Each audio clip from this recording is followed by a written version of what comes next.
Hello and welcome to Dice and Demons. I'm Emma, and today we're going to be taking a look at the reveals that just came out from Games Workshop from the Nova Open. And these models were revealed in the middle of the night, at least in my neck of the woods. So I haven't had a chance to look at them before. So I'll just take a first look right here in this video, and I'm very excited because it's always cool when we get new models. So there's a stream, and you can of course go back and watch that if you want to see the whole thing. I haven't done so yet. I might do that later on. So at first we have some Space Marines, which is of course a massive surprise. It's so very, very rare that we get new Space Marines, right? No, of course. I like seeing new Space Marines though, so it's always cool. So let's see here, find out more, it says. We have the Space Marine Terminators. We saw some in the Leviathan box, and these are 5 multi-part Terminators, and they are in scale with the push-fit squad found in the Leviathan box, but come with a whole bunch of extra options. The classic Terminator arsenal is all present and correct. Storm bolters plus a power fist or chain fist for every model, a heavy flamer or a salt cannon, and a shoulder-mounted cyclone missile launcher on top of a great big bundle of aesthetic options. So that's cool. Okay, so more or less, I mean, they're not the same as the one in the Leviathan box, but we still have seen sort of the overall design that they're going for, and I still really like these guys. I just think, I mean, they're big Terminators, what's not to like, right? And then you just get a whole bunch of new options, which is awesome. Yeah, I think they look cool, definitely.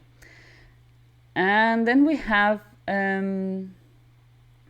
Oh, and it says here, note that this set does not contain options for Assault Terminators. The current kit will remain available for the time being. Okay, so if you want Assault Terminators, now is probably the time to get them, because when it says the kit will remain available for the time being, that sounds like it's sort of a limited window if you want to get them. Oh, look at this guy, he's really cool. It's a Chaplain in Terminator armor, and it says here, complete the classic 3 of Terminator armored characters with this imposing fellow. Armed with his crackling crotches, I'm not quite sure what that is, inspiring litanies, and a Stormbolter or Relic shield, he adds 1 to your squad's wound rolls in melee, that's always cool, on top of granting them Feel No Pain 4+ against mortal wounds. Okay, that is very useful. In short, this guy is a powerhouse when attached to a squad of Terminators. I really like this model, this is very, very cool. I mean, there's always something about chaplains, I think, that's just sort of the 40k religious symbol things when, yeah, I just like that a lot. I have to say, if I was going to be choosing, I would probably choose, just from the look of it, the shield. I think the shield looks really cool. And it's something to do with, I mean, it looks a little bit sort of fantasy-like, and I quite like that fantasy grimdark aesthetic, and this shield just really does it for me. I think it looks sweet. Yeah, and look at all the purity seals, and look at the face mask with sort of the grinning skull. Yeah, this looks like a really fun painting project, absolutely. Then we have a Captain in Terminator armor.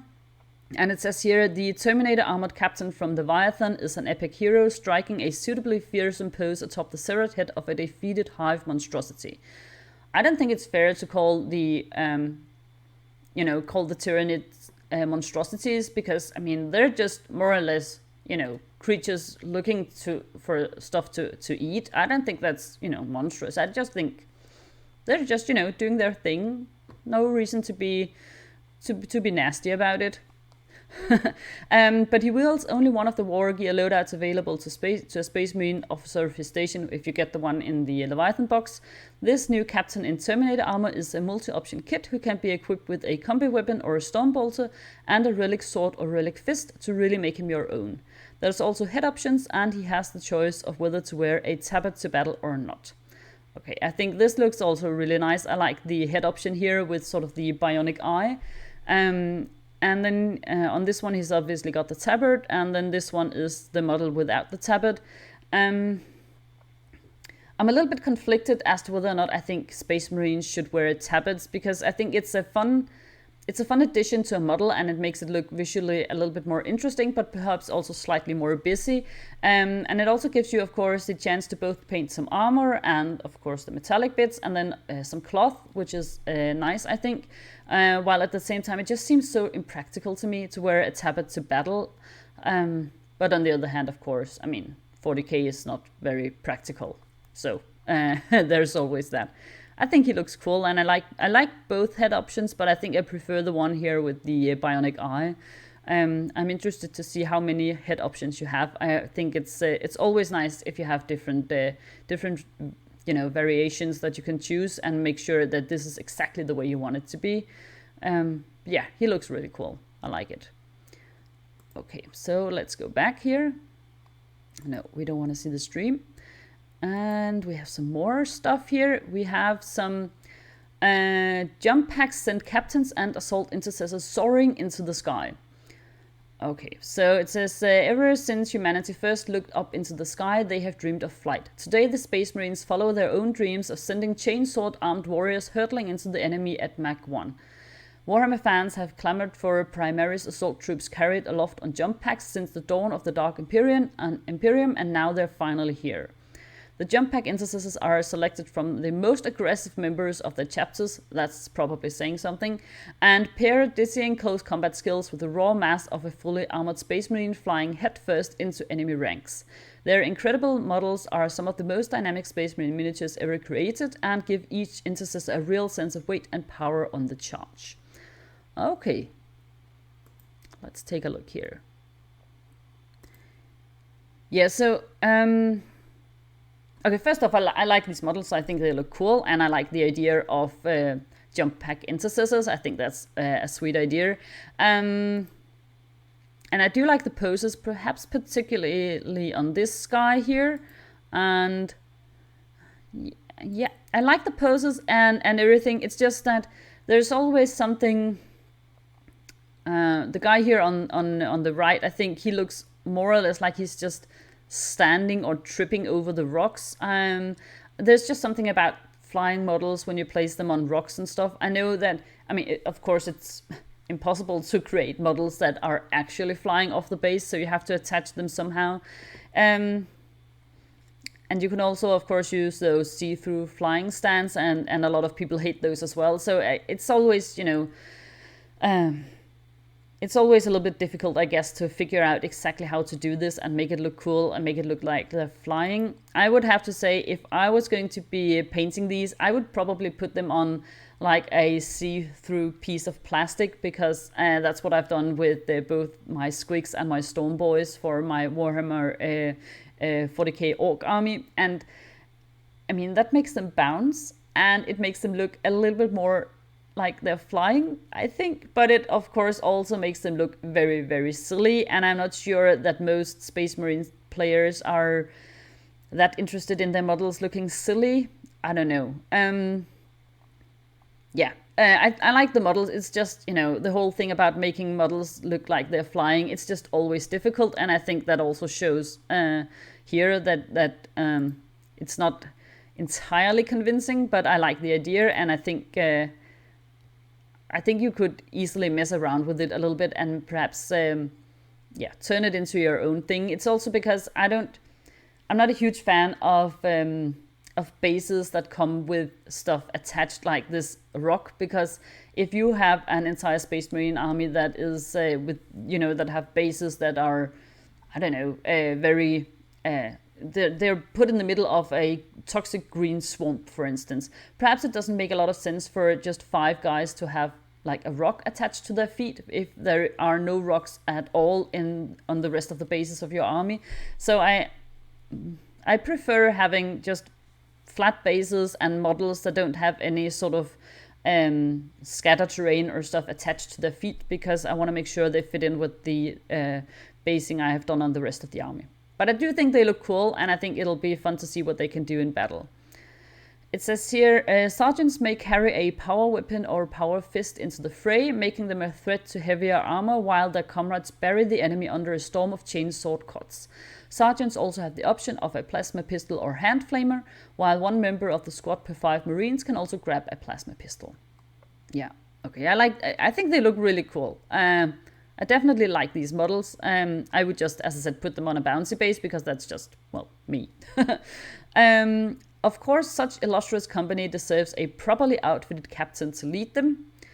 And the new captain with jump pack is a majestic warrior posed in a dynamic charge with multiple weapon options to choose from, either a bolt pistol, plasma pistol, or hand flamer in his right hand, and a power fist, relic blade, or chainsword in his left. When leading his fellow flying enthusiasts, he lends some extra pep to their charge, increasing the strength of their melee weapons by 1 whenever they slam home. Okay, it also looks really cool. I actually think it works really well here with the sort of cloak he has. It just, the way it floats out helps sell the illusion of flight quite well, I think. So I think that's a nice addition. I'm not quite sure about the tassels here, over here hanging from the shield. There's just something about tassels that I don't think look very it doesn't look very sci-fi to me, and it doesn't look very, deadly. I always it always reminds me of like the tassels from my grandma's couch when we were visiting when I was a child. So yeah, but I mean it's a small thing. Nothing wrong with the tassels, it's just a personal preference, I guess. Yeah. Okay, you can also get him without tassels, sort of like it's just the end of a rope, perhaps. I'm not sure. Or no, the tassels are the same. The ropes were just hidden behind the chainsword, I guess. Well, I think he looks cool. I would definitely like to paint one of them. It looks really fun. All right, so more Space Marine stuff. Let's see what we have here. Okay, so this is for the Codex Space Marines, and this is a comprehensive guide to the Adeptus Astartes with 93 datasheets, somewhat slimmed down from the index, but still a massive roster. Okay. Yeah, so just a new codex, which was, of course, not a surprise to anyone, I guess. Yeah. And we also have 6, it says here we have 6 detachments: the Ultramarines, the Imperial Fists, the Iron Hands, the Salamanders, the Raven Guard, and the White Scars. But importantly, you are not limited by chapter. Any army can load up on Outriders and unleash a lightning assault with the Stormlands Task Force. You don't have to paint them white. I think that's really nice for a lot of people, because I know that painting a white army can be very taxing.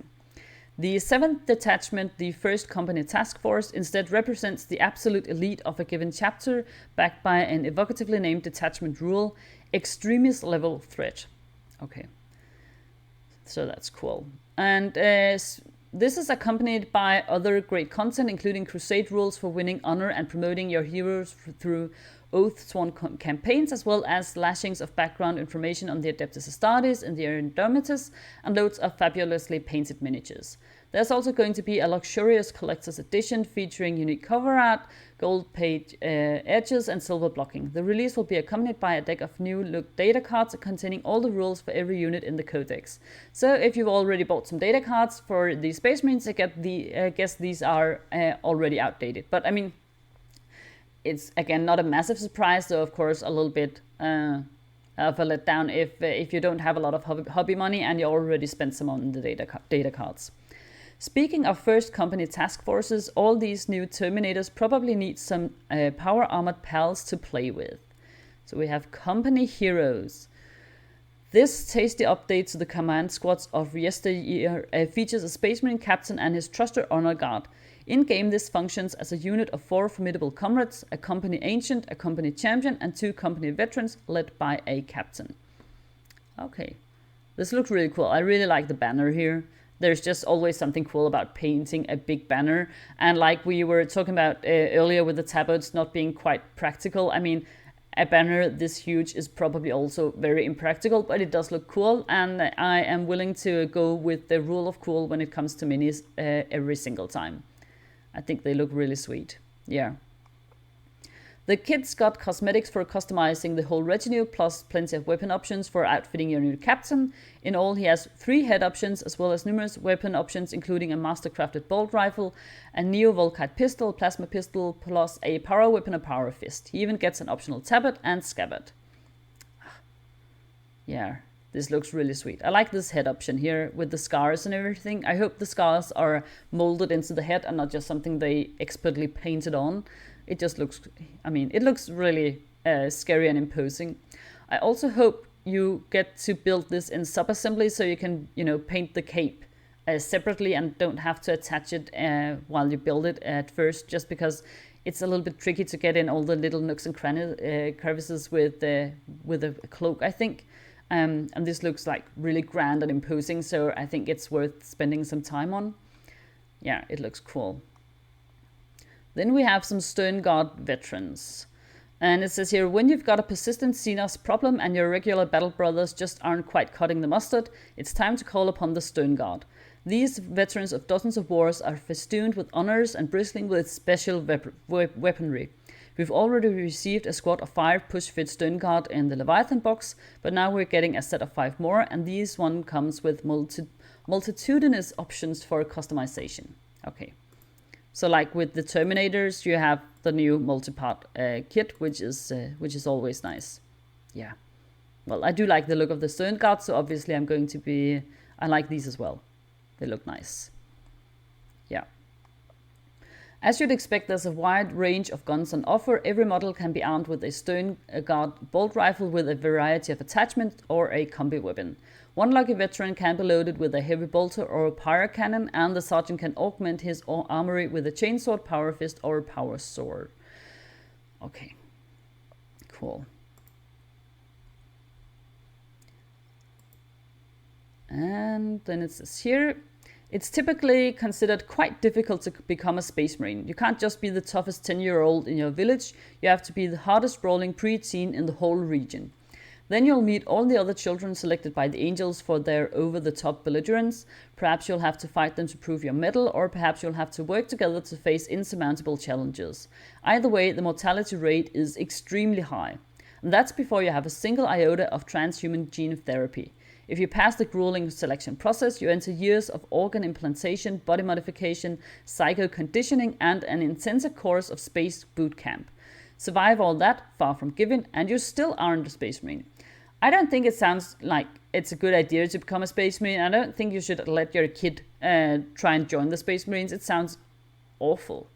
And if some people are still thinking that the Space Marines are the good guys, I think this is probably proof that they aren't really.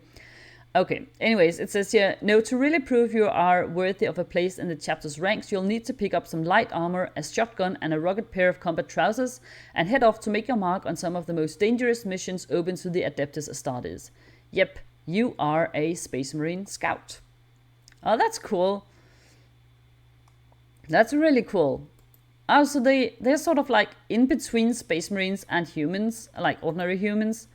So, I mean, perhaps not quite in between, as they are already, as I said, the toughest, most brawling kid in the region, and these are obviously adults.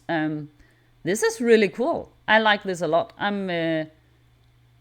Yeah, okay. I think I don't have a problem with the Space Marines, and I paint a lot of Space Marines because I think they are a really cool canvas for experimenting with colors and stuff.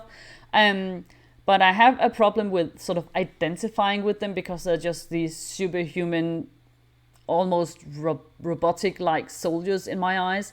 And these sort of in-between guys actually help make them much more relatable to me. So I think this is very, very cool.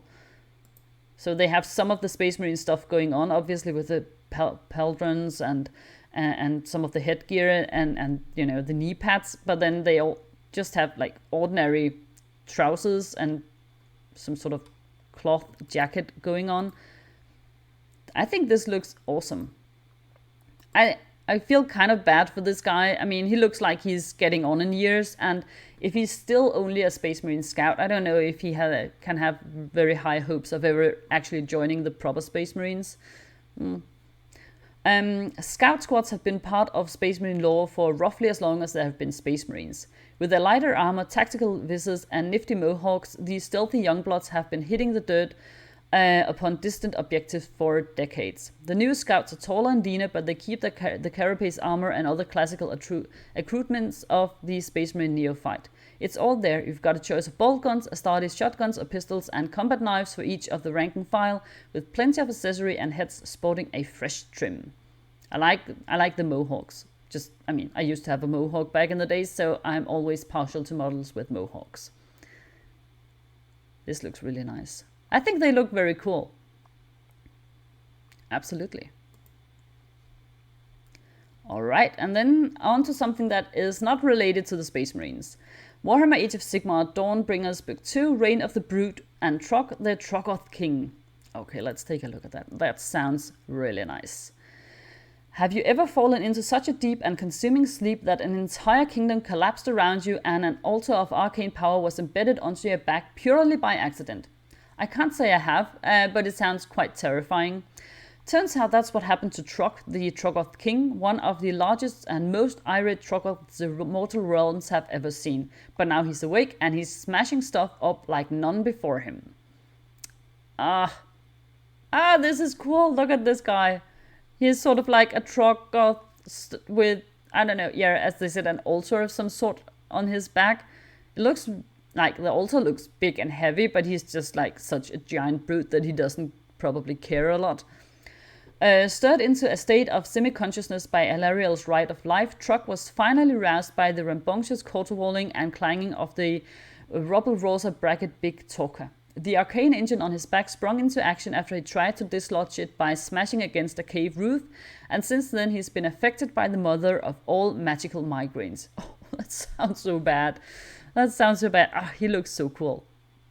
I really like the addition of the, what was it they called it, and the arcane engine on his back, because it just sort of clashes with the, very primitive troll-like look he's got, and then you have this arcane engine that looks like something that could have come from the Seraphon or something.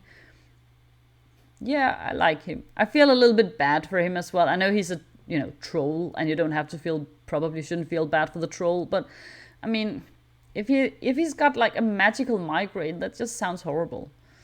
The altar's magical powers are actually subtly influencing him, and he is being drawn inexorably along the magical ley lines that underpin the mortal realms, though to what end no one knows. Trog is only concerned with stopping this awful headache, smashing anything magical that he finds along his way. Following this ornery behemoth are a huge horde of Troggoths, Fellwater, Rockgod, and Dankhold, and he is dimly aware of the hollering hordes that trailed behind him, but Bracket has elevated this living wrecking ball to the status of a king with his tails. Okay, so someone is, speaking about him and telling tales about him, but he himself doesn't really know what's going on. He just wants the headache to stop. I feel really bad for him. And look at the tiny, well, not tiny, the big, the troll butt crack. It's a lovely addition to the model. And look at the tiny little dude standing here. He's really sweet. I wish they had painted him perhaps in some more, like in more bright colors or something to make him stand out just a little bit more, because I think he's adorable, but it's a little bit tricky to see. This is a really beautiful model. I mean, it's not beautiful as such, but it's a really cool model. Okay, and so we have a new book for the Dawnbringers, and you can read all about this new guy here. Okay. Yeah, and then of course he's supposed to go with the with all the rest of the Troggoths, which, I mean, that makes a lot of sense. He's really cute. I mean, kind of cute. I really like him. And he looks massive, because the Troggoths themselves are quite big, and he's a lot bigger and just like a really chunky boy. I think he would be so much fun to paint. Absolutely. And by the way, I think I could match him with perhaps I could fit him into my my squig army. I don't have like a big squig army yet, but I mean, there's always that. So perhaps I even have an excuse to buy him and paint him. I really like this model. And then we have Warhammer the Horus Heresy. We have a new Dreadnought, it seems. Let's take a look. Huh. Oh, I'm sorry, I missed one. Okay, so we have more stuff for the Iron Jaws first. Let's take a look at the Iron Jaws first.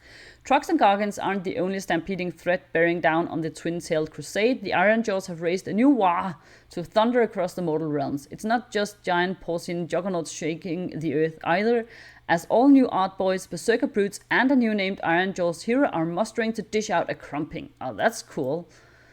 That's cool. The Iron Jaws, as far as I remember, they have a fairly limited range of models, so getting something new for them, that's always nice. So we have Sokrok Anvil Smasher.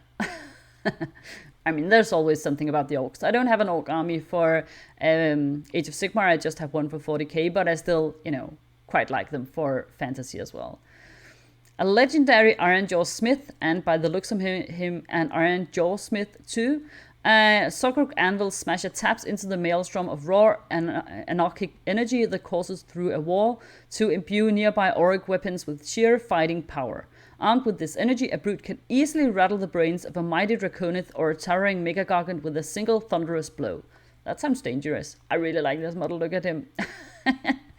I mean, I like Sokrok on his own, but look at the little squig. I know this was revealed a couple of days ago, and it's just so silly. I really like it. It's just silly. It's perfect for the orcs. Yeah. He looks so cool. This is so fun. He is accompanied by Clonk, a cantankerous rock brow squig, and ambulatory anvil, who's... That also sounds really bad. Like, if you're a walking anvil, he's just going to be smashing your head with that huge hammer of his all day long. It sounds horrible. I mean, there's something going on with creatures with headaches, I think. It says, you have the squig whose permanent headache can only be temporarily relieved by percussive blows to the skull. Sorgok is happy to oblige as he hammers power into his own ward-smashing chopper, which he uses to shatter his enemy's most powerful arcane protections. He can also be equipped with a pair of grunter tongs, which he can use to further imbue the power of the war into the weapons of nearby Orruks. Okay. And then we have some brute rages. These look cool as well. Very, very cool. I wonder how big these are. It says here, Orruk brutes are a boastful bunch, but sometimes even the braggadocious thugs fall foul of their own outlandish claims. When a brute suffers a particularly embarrassing defeat, they may wildly overcompensate by doubling down and becoming even more outrageously arrogant, discarding most of their armor and grabbing the biggest two-handed weapons they can find, so no one could ever accuse them of not being the artist Orruk around. They move with terrifying swiftness despite their size, often surprising the unlucky targets of their latest, most audacious boasts. Okay, so these are like embarrassed orcs that then have decided, I don't need any body armor because I'm so cool that even even the wild tales I have told about my martial prowess, they can't even really explain how cool I am. That's a very silly thing to do. I didn't know orcs could get embarrassed, but I mean, it sort of makes sense. I think they look sweet. Then we also have the Weird Brood Wreckers. Oh, I love the face mask on this one, with like the bird skull or whatever. And says here, sometimes an Orruk brute can get so entangled in the anarchic energy of war that they go proper wonky and start vomiting green bile. Weird knob shamans hammer gruesome bone and iron masks into the afflicted Orruk skulls. That sounds horrible. In an attempt to get the wonk out. This painful medical solution turns them into maniacal killers known as Weird Brood Wreckers. Through searing pain, they see the world around them as a scorching mass of green flame and the foes as particularly bright infernos to be extinguished by bone-shattering swings of their massive chain smashers. Ugh. Ouch. Okay, so this is a dual kit, looks like, because the poses are exactly similar, so you can build these either as the Brood Rages or the Weird Brood Wreckers. Again, a lot of people who are in pain in this reveal. And then we have some more art boys. I like the look of these guys. Yeah. I'm not starting an Age of Sigmar orc army. I'm not, but if I was, now would be a good time. And they also get a battle tone supplement. Okay. All right, so it says here, all of these units and the more Grunter will receive rules in the upcoming Dawnbringers 2, alongside a supremely hog-heavy army of renown called the Grunter Stampede. Luckily for lovers of soul Orruks, the might of the Ironjaws is irrepressible. They've busted free from the pages of Reign of the Brute and are barreling headlong towards release alongside a free online Battlezone supplement. Okay, I like that it's, obviously I like it's free and online. That's always great. Really cool. I always like me some orcs. There's just, yeah. Okay, and now we get to the Horus Heresy. So we have some Mark 3 armor, iron armor, and then we have a Dreadnought, it seems. Dreadnoughts in the Horus Heresy were simply built different, in a glorious trinity of classic chassis, Leviathan, Contemptor, and Deredeo.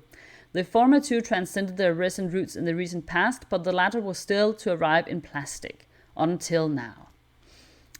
Oh, look at this guy. Oh my god, it looks mind blown. It looks so silly. Oh my god, I love this guy so much.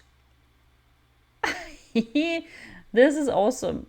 I don't know why. There is something really, really appealing to me about this model. I think it just looks so much fun.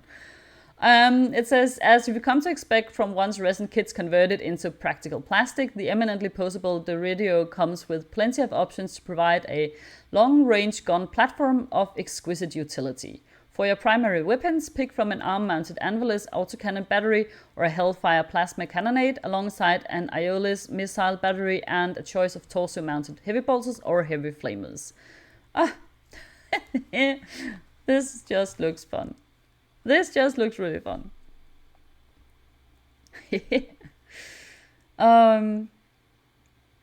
Okay, and then it says here, while you're at it, why not join them with these all-new Mark III Tactical Marines? This fantastic plastic kit replaces the existing and now quite venerable miniatures with a flexible new squad of iron-armored Marines. Ah, look at these. Oh, look at the headgear on this one. It looks, was it the Spartans who had their headdress that way, and then the people from Athens the other way around, I think. These look really sweet. I think they would be so much fun to paint, these guys. Look at, there's also the helmets remind me a little bit of the helmets from I think, was it the German army like 100 years ago or something, that had like the pointed helmets with a spike on top.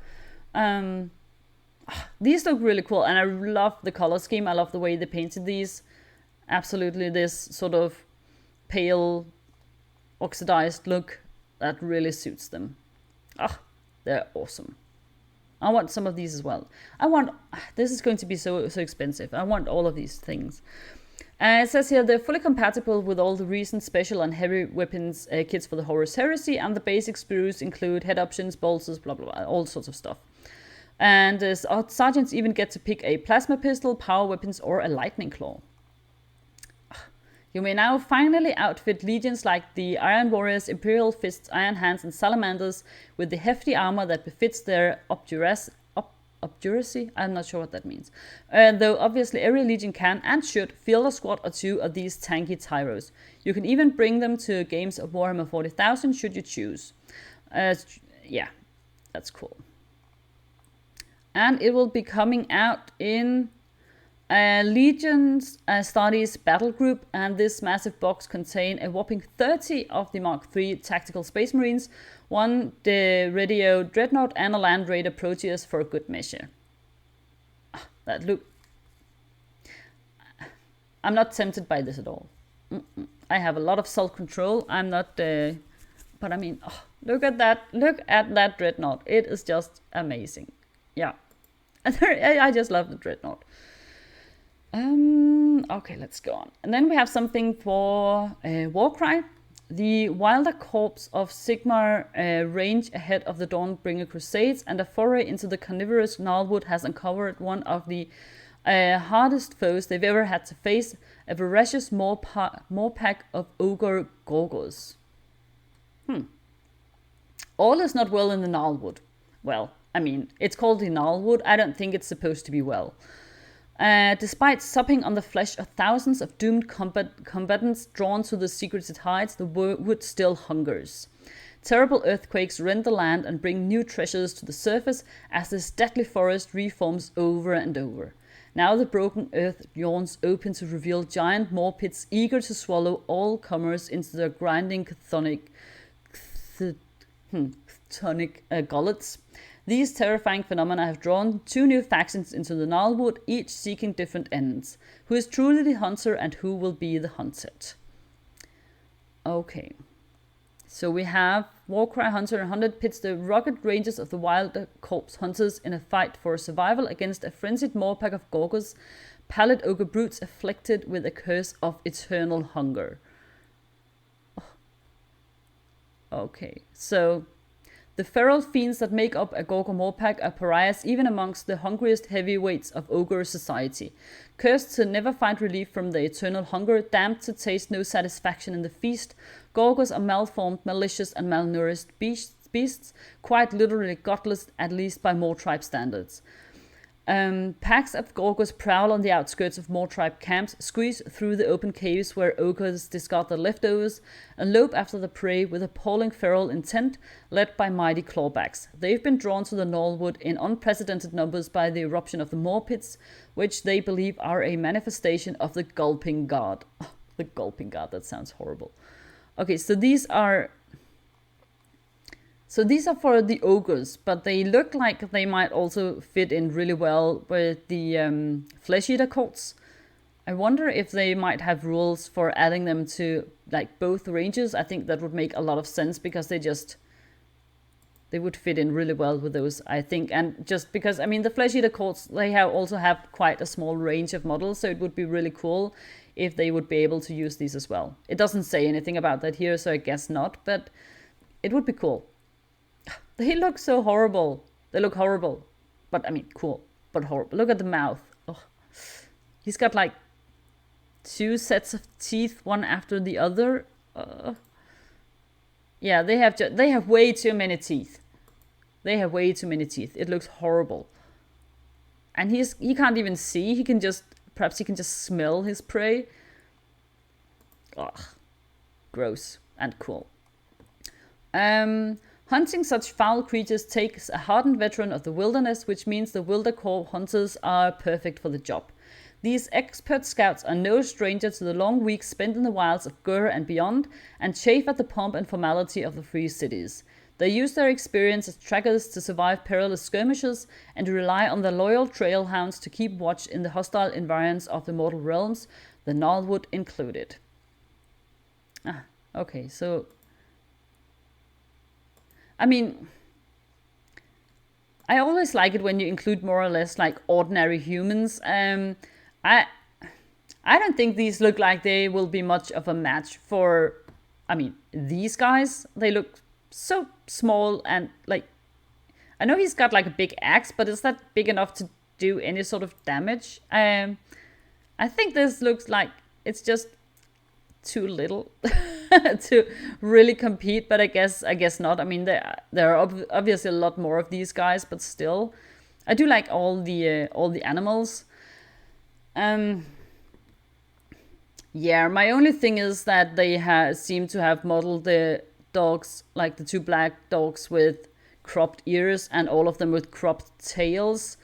I don't like that look. That is just, I mean, cropping both tails and ears is illegal where I live, so I know that it's probably very different in Age of Sigmar and everything. It's just, yeah, I don't like that. But other than that, I do like that they have included dogs because I love dogs. I have a dog myself, so yeah.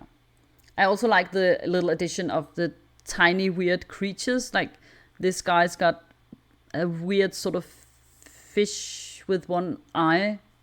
and this tiny little gnome thing. That's cool. It reminds me like of all the weird little creatures you can see like in hand-drawn illustrated manuscripts from the Middle Ages, where they would also often fill the margins with all sorts of weird creatures. So I think that's a very cool reference there. Hunter and Hunted also comes with a brand new piece of terrain, a troubling toothsome morpit complete with a bone pulpit built over its fanged rim by worshipful ogres. These peristaltic potholes must constantly eat or else return to stone and dirt, and so consume anything that ventures near them, screeching and howling the moment they finish their meal. Ew! This is disgusting. And the look of these teeth here, it reminds me of that creature from one of the old Star Wars movies that just sort of burst out of the desert. It's just like a creature with nothing but teeth. It reminds me of that quite a bit. Yeah, okay. Very cool. Let's see. We also have a Blood Bowl team. This is a vampire team. Vampires have been playing Blood Bowl for almost as long as the cult of Nuffle has been around, and their physical superiority makes them a terrifying prospect on the gridiron.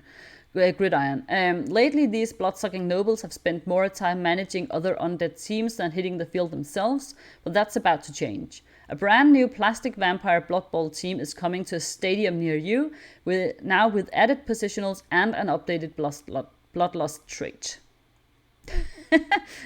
I mean, Blood Bowl is like a silly game, and vampires are like not that silly usually. So this is quite fun to me. I mean, because vampires are usually depicted like they're very elegant, they're very sleek, they're very deadly and fast. And playing Blood Bowl is just not very elegant. So putting the vampires in as a Blood Bowl team, I think, is hilarious. I really like the cape, or I don't know, wings, capes, something. It looks a little bit like you would be cheating. Oh, and there you have Count Dracula, of course. These are fun. I've never played Blood Bowl, but I mean, I know people who do play, and they think it's a great game, so perhaps I should give it a try. I think these look quite fun and quite silly, which is always nice. And you also have, the set also comes with 4 vampire-themed balls, including a small gargoyle wrapped up in belts. Oh, look at the poor little dear. I feel quite bad for him. As well as 2 coffin-esque turn markers and 2 double-sided coins. I think it looks a little bit like cheating if you have a ball and then you have a couple of bats just being able to lift it around the playing field for you. But I mean, I guess every team in Blood Bowl probably cheats. That's cool.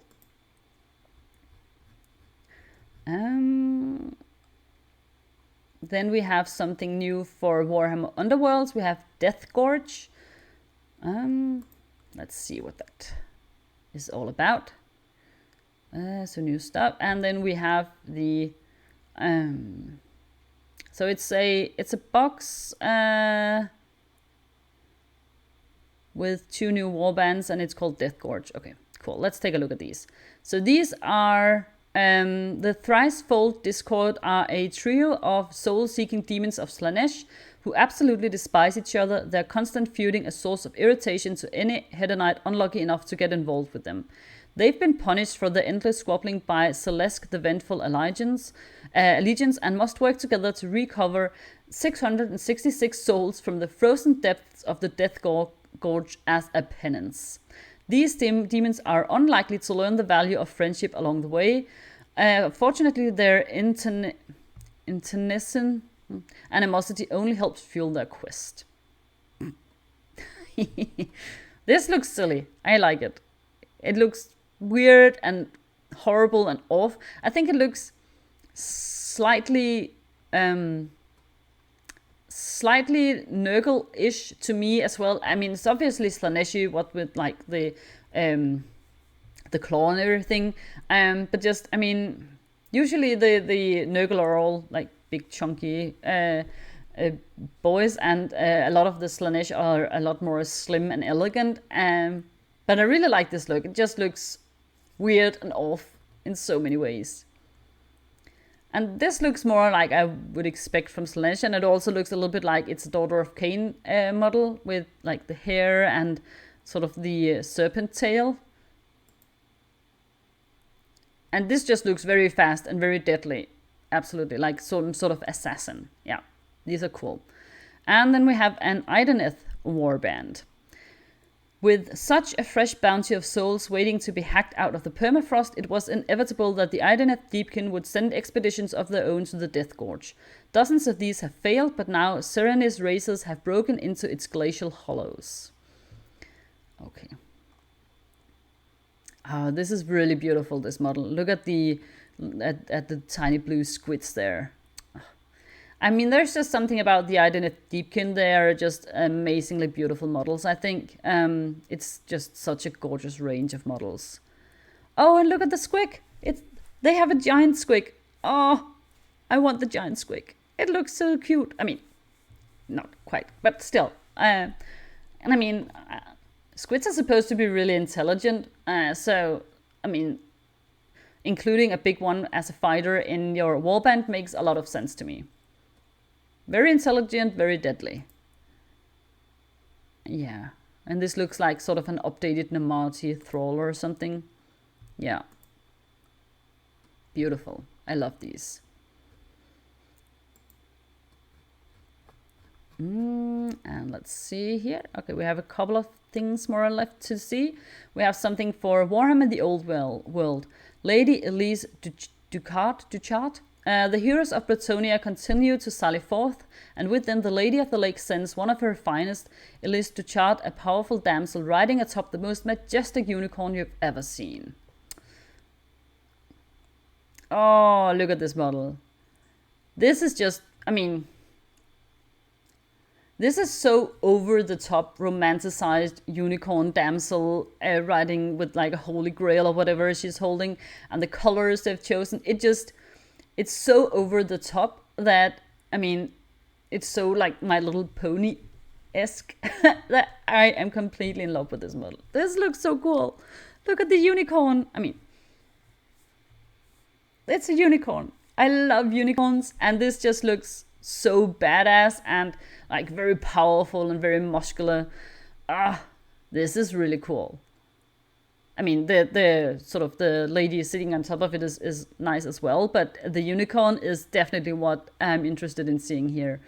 And she's riding with bare feet. I hope it doesn't step on her toes when she gets off and walks beside it, but perhaps that's neither here nor there. The handmaidens of the Lady of the Lake aid their allies with magical powers rooted in the natural realm. These blessed practitioners of the arcane arts occupy positions of high esteem in Bretonian society. Accordingly, they are also granted the right to ride unicorns into battle, making them a potent threat in the whirling melee. This is beautiful. This is really beautiful. I love the pose and everything, and yeah. Okay, I don't think it looks quite as good from this angle, to be fair, but from this angle, it definitely looks really, really cool. Elise Duchart bears all the symbols of her station, a golden grail, flowing robes of finest silk, and a mystical glowing scepter. Her unicorn mount, Ariandir, needs no saddle, but it's wreathed with wines and flowers that tighten his rider's bond with nature. Aww. Well, to be fair, no horses as such needs saddles, because the saddle is not really used to control the horse anyway, if that's what they mean. But I get the point. It looks much more like is a sort of a companionship. They're helping each other out voluntarily, instead of the horse being sort of, just a passive mount that you use to ride into battle on. It's just so over the top. I really like it. This, it's in resin. Okay, well, this gorgeous resin miniature can trace its noble lineage back to previous Grail damsels from Warhammer Fantasy battles, though in the old world, Elise Duchart predates these characters due to the time frame of the game. Okay, something has definitely happened with the design process in this time. definitely. So this is really beautiful. I'm a little bit sad to see that it's in resin, but I guess I shouldn't be surprised because that is what they have said, that a lot of the stuff for the old world will be in resin. But still, I mean, even if it's in resin, I do think this looks absolutely gorgeous. Yeah, I want that as well. I'm going to be buying so much stuff. It's not great. And then we have for Warhammer the Horus Heresy, Fulgrim Transfigured. Chaos is in ascendance and one Dark Prince has secured his newest, greatest champion. Can you survive a dance with the Serpentine Lord of the Blade? I guess not. I don't think I would survive like more than perhaps 10 seconds in, Warhammer 30k anyway, so I guess not. As the Horus Heresy ground on, many of the traitor Primarchs began to search the mysteries of the warp for even greater power than their narrow-minded brothers could comprehend. The sons of the Emperor were a mighty prize for any god to claim, and when the Dark Gods came knocking, one such Primarch was only too happy to answer. During the events of Angel Exterminators by Graham McNeil, Fulgrim became suffused with the raw power of Slaanesh and achieved an apotheosis undreamed of by his mortal kin. Though Perturabo struck down his physical body in retaliation for his brother's betrayal, the Lord of the Emperor's Children merely discarded his mortal corpse and ascended as a demon Primarch. And what a demon Primarch he is. Oh, look at this. Oh my god. Wow. Look at those wings. This is utterly beautiful, and it reminds me so much of the leader of the Daughters of Cain for Age of Sigmar, Morathi. She's also like a sort of beautiful serpent lady with huge wings. Oh, this is gorgeous. Also, look at the paint job. The paint job is amazing. It says here, this miniature is utterly stunning in its details, from the intricate golden finish of his armor to a face that could have been carved from marble. If you've ever wondered how Fulgrim could be described as both breathtakingly beautiful and monstrously serpentine, wonder no more. It's enough to make you consider a career as a Slaaneshi cultist.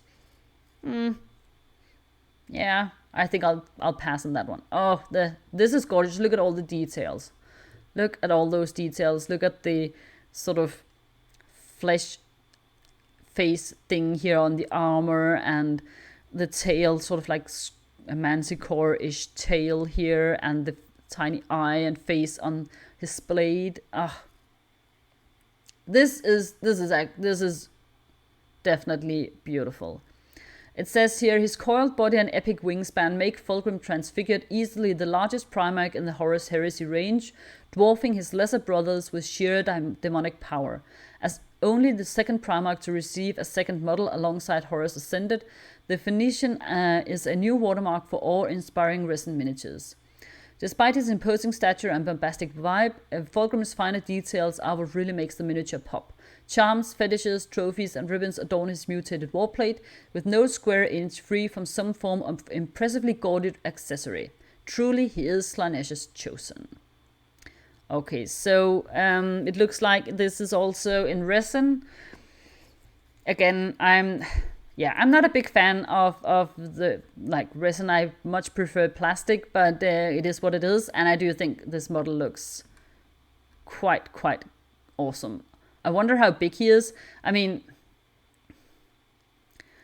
if you're going to be using him in games of Horus Heresy, I hope you have some sort of magical powers of transportation, because he looks like he'll be a nightmare to get, to and from like an event or something. But if you get him safely there, he would definitely look stunning. It's just, this looks, again, I've said this before in this video, it looks really impractical, but this time like from a real world standpoint, I don't know how on earth you're going to transport this guy without the wings and this massive long spear just breaking off. But I guess we'll see some creative solutions along the way. I think it's beautiful. Oh, this would be so much fun to paint, but it will also take ages. Look at all these tiny details. What a nice way to finish off the reveals, huh? Very beautiful. Okay, so that was all the reveals, and I must say I'm quite impressed. I like the new Space Marine stuff. I'm not I mean, we have seen a lot of it, like a lot of similar models before, so it's not that huge, it's not a big surprise. I love the troll, the poor troll king with the headache, the new iron jaws, the dreadnought, the silly looking amazing dreadnought, the stuff for Warcry, the Blood Bowl team. I think the underworld warbands look great as well. I love the unicorn, and I very, very much am impressed by the Fulgrim transfigured. I mean, that is just beautiful. I don't know. I think if